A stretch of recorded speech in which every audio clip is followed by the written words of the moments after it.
Halo semuanya, selamat datang kembali di perkuliahan praktikum pengendalian proses. Di video ini kita akan mempelajari mengenai bab tuning pada pengendalian tekanan. Capaian pembelajaran dalam bab tuning ini diharapkan yang pertama kalian mampu mengoperasikan pengendali, kemudian melakukan tuning parameter pengendali PID atau proportional integral derivatif, dan selanjutnya menganalisa respon untuk perubahan set point atau yang disebut sebagai servo problem dalam closed loop system atau pengendalian otomatis. Feedback control dalam closed loop system bekerja berdasarkan penyimpangan proses variabel terhadap set point. Jadi, besar nilai sinyal kendali yang dikirimkan ke elemen kendali akhir atau FCE ditetapkan berdasarkan perhitungan atau skala kebutuhan proses. Jika ada perbedaan antara proses variabel dan set point, maka akan dihasilkan nilai error atau offset. Nilai error untuk direct acting pengendali atau jenis R to close pada pengendalian tekanan sama dengan proses variabel minus set point.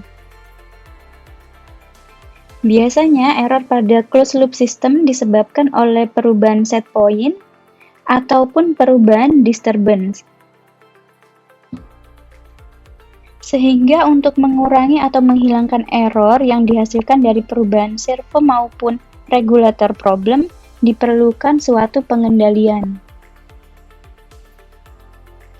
Secara garis besar, controller atau pengendali dibedakan menjadi dua macam.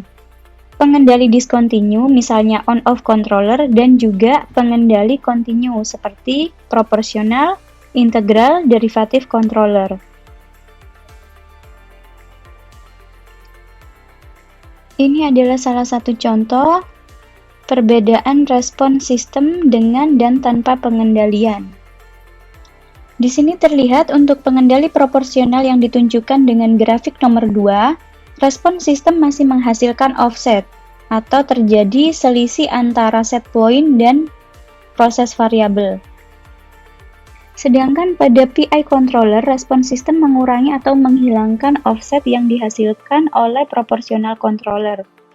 Namun, seperti yang dapat kalian amati pada grafik nomor 3 ini, masih terdapat keterlambatan waktu untuk mencapai kestabilan. Dengan penambahan derivative time atau PID controller, respon sistem yang dihasilkan lebih cepat stabil dari dua pengendali sebelumnya. Di sini perlu saya tegaskan bahwa penggunaan jenis pengendali seperti proporsional, PI ataupun PID tergantung kebutuhan proses. Ada suatu proses yang mungkin hanya butuh proporsional controller atau PI saja, atau bahkan PID controller. Sehingga untuk menghasilkan output yang diinginkan, parameter masing-masing pengendali harus ditentukan terlebih dahulu. Untuk menentukan parameter-parameter tersebut, dapat dilakukan dengan metode tuning.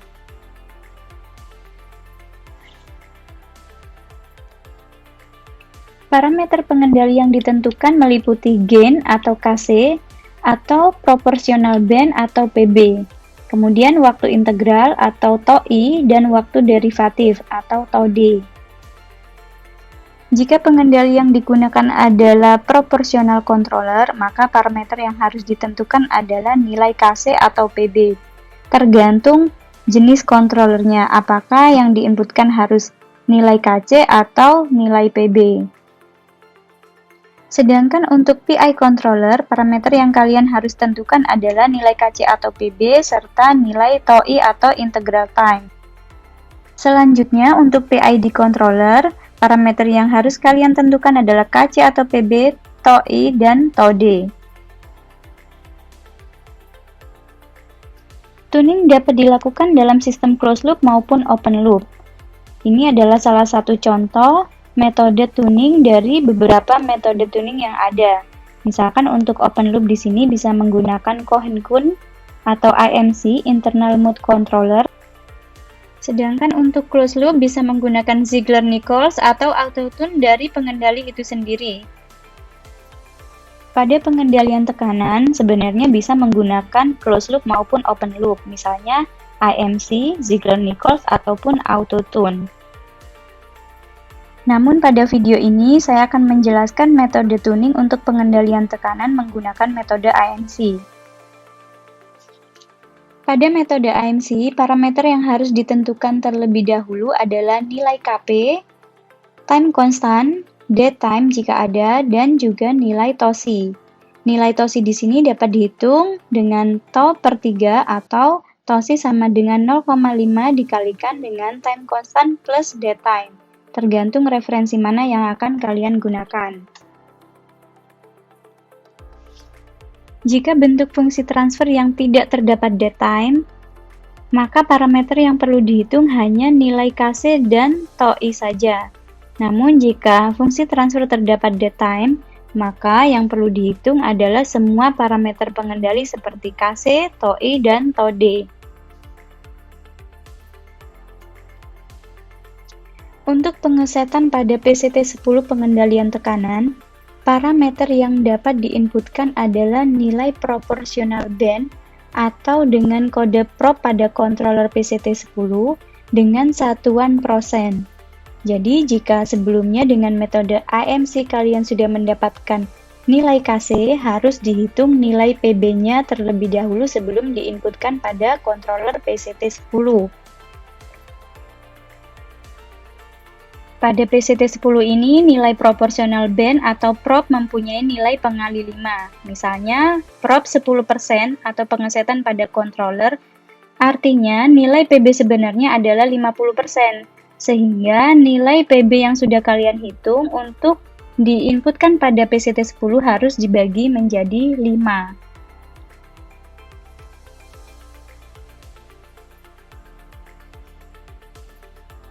Untuk nilai integral time atau dengan kode INT pada PCT10, satuannya harus dalam satuan menit. Sehingga jika nilai TOI yang kalian hitung pada metode AMC masih menggunakan satuan sekon, harus dikonversikan menjadi satuan menit terlebih dahulu sebelum diinputkan pada PCT10. Selanjutnya untuk nilai derivative time atau kode DER pada PCT10 harus dalam satuan sekon. Jika terdapat parameter derivative time yang kalian hitung, harus kalian konversikan dalam satuan sekon terlebih dahulu sebelum diinputkan pada controller PCT10. Pada PCT10 ini terdapat mode reverse control action dan direct control action. Karena PCT10 ini tidak hanya dapat digunakan pada pengendalian tekanan, namun juga dapat digunakan pada pengendalian proses lainnya seperti level, pH, ataupun proses pengendalian lainnya. Sehingga jika jenis pengendali bersifat reverse acting, kalian harus setting mode reverse control action dengan kode CS2R di sini ya. Jadi biasanya untuk pengendali reverse, biasanya prosesnya direct dengan ditandai nilai Kc positif.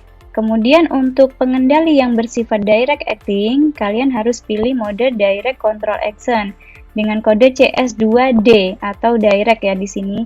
Biasanya prosesnya bersifat reverse atau yang dapat diketahui dengan nilai Kc yang minus. Pada transfer function pengendali tekanan pada bab sebelumnya, nilai Kp yang kalian dapatkan adalah minus 1.105, yang artinya proses ini bersifat reverse. Maka mode pengendali pada PCT10 harus kalian atur pada direct control action. Kemudian untuk nilai tau atau time constantnya harus kalian konversikan dalam satuan menit sebelum kalian inputkan pada PCT10 seperti yang saya jelaskan sebelumnya. Yang harus dianalisa dari respon hasil tuning nanti adalah nilai offsetnya berapa, kemudian overshoot, decay ratio, rise time, response time, dan juga period of oscillation. Jika pengendalian itu sudah baik, maka respon sistem akan menghasilkan minimum overshoot, kemudian 1/4 decay ratio, dan minimum rise time maupun settling time.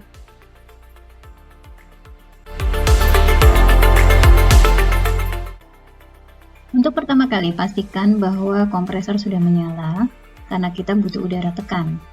Nah, kemudian valve harus kita sejajarkan dengan arah pipa sehingga udara masuk. Dan indikasi bisa kita lihat di pressure gauge.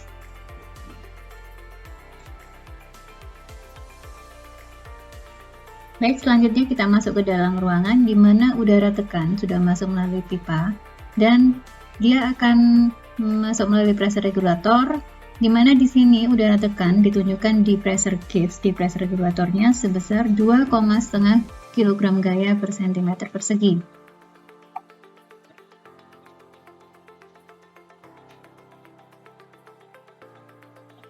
Dari sini udara tekan masuk ke selang, seperti dilihat di video, dan dia akan masuk ke dalam proses pengendalian tekanan. Kemudian langkah berikutnya, kita akan menyalakan PCT10 ini dan juga recorder.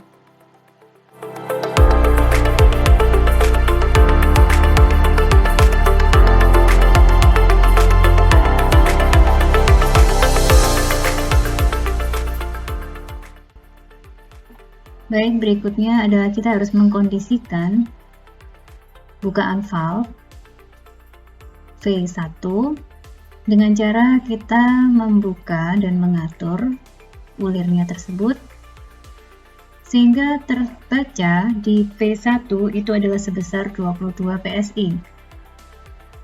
Kalau sudah, kita lakukan penguncian dengan mengatur ulirnya sampai dia erat. Berikutnya adalah kita mengatur bukaan dari valve 2. V2 ini pengaturannya terhubung dengan PV yang ada di PCT14.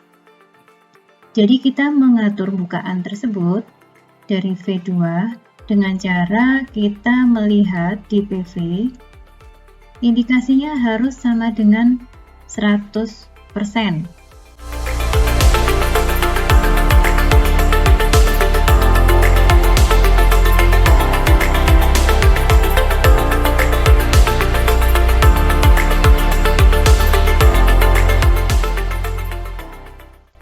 Seperti pada percobaan sebelumnya, untuk percobaan ini juga dapat digunakan menggunakan konfigurasi dengan tangki maupun tanpa tangki.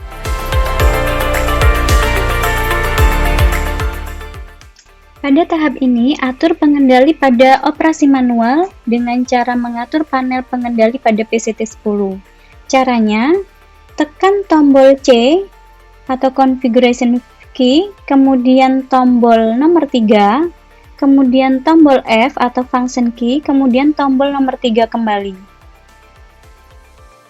Langkah berikutnya, masukkan nilai-nilai parameter pengendali seperti PB, TOI, ataupun TOD jika ada, berdasarkan hasil perhitungan tuning pada metode yang kalian gunakan seperti IMC yang sudah saya jelaskan sebelumnya.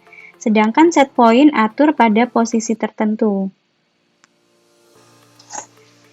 Untuk memasukkan nilai-nilai parameter pengendali bisa dilakukan dengan cara tekan tombol C, kemudian tombol F 2 kali, sampai display menunjukkan probe ataupun integral INT ataupun derivatif atau DER di sini simbolnya ya. Jangan lupa setiap menginputkan nilai pada setiap parameter tekan enter sebelum memasukkan nilai parameter lainnya. Selanjutnya, pastikan mode pengendali dalam konfigurasi Direct Control Action. Caranya sama, tekan tombol C kemudian tombol F sampai ketemu dengan display CS2, lalu pastikan mode pengendali dalam Direct Control Action bukan Reverse Control Action, karena yang kita gunakan adalah jenis ATC atau Air to Close yang bersifat Direct Acting. Seperti yang saya jelaskan sebelumnya, nilai R di sini adalah reverse. Jika kita inginkan direct, kita harus merubahnya ke dalam konfigurasi direct atau D di sini ya. Jangan lupa tekan enter setiap melakukan perubahan konfigurasi.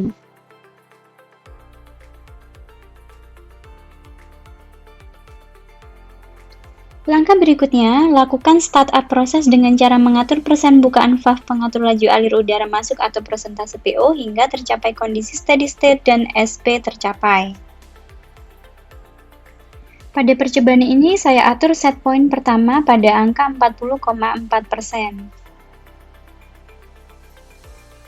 Kemudian, jika persentase PV sudah sesuai dengan set point awal, jalankan recorder dengan kecepatan kertas 3 cm per menit. Kemudian, ubah operasi pengendali pada operasi otomatis dan rekam perubahan nilai persentase PV terhadap waktu. Selanjutnya, berikan perubahan SP 10-20%, kemudian tunggu beberapa saat sampai SP yang baru tercapai, amati dan analisa respon PV yang diperoleh.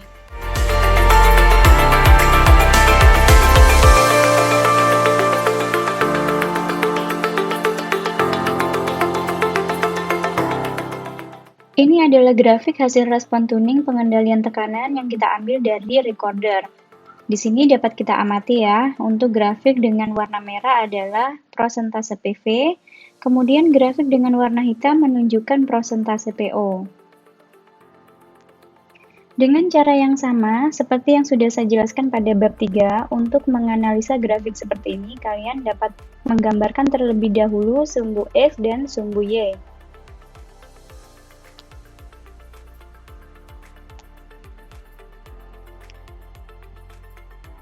Karena grafik ini diambil dengan kecepatan kertas 3 cm per menit, maka untuk menentukan interval waktu tiap kotak sepanjang 9 cm pada sumbu X ini dapat dihitung menggunakan rumus T sama dengan jarak per kecepatan kertas. Di sini karena jarak yang kita hitung sepanjang sumbu X ini adalah 9 cm, kemudian kecepatan kertas 3 cm, maka dihasilkan 3 menit untuk keseluruhan total sepanjang cm ini atau 180 sekon. Sehingga interval waktu tiap kotak, jika kita bagi dengan ini 9 kotak, per kotaknya adalah 1 cm, maka interval waktu tiap kotak adalah 20 sekon. Selain itu, pada grafik ini juga kita dapat amati pada set point awal 40,4%, di mana PV di sini juga sama dengan set point awal 40,4%. PO yang terekam pada controller adalah sebesar 65%. Kemudian setelah dilakukan perubahan set point dari 40,4% menjadi 50,4%, profil perubahan PO dan PV dapat kalian amati seperti ini. Selanjutnya, kalian dapat menganalisa nilai seperti offset, decay ratio, dan sebagainya dari hasil respon tuning pengendalian tekanan yang kita demonstrasikan pada video ini. Matikan recorder dengan menekan atau memindahkan power ke arah 0. Kemudian jangan lupa juga kalian mematikan arus listrik dengan mengambil stop kontak. Demikian juga untuk PCT14. Power dari PCT14 kita matikan. Demikian juga dengan stop kontaknya untuk memutus aliran listrik. Dan terakhir adalah jangan lupa kalian memutus atau memberhentikan aliran udara tekan dari kompresornya.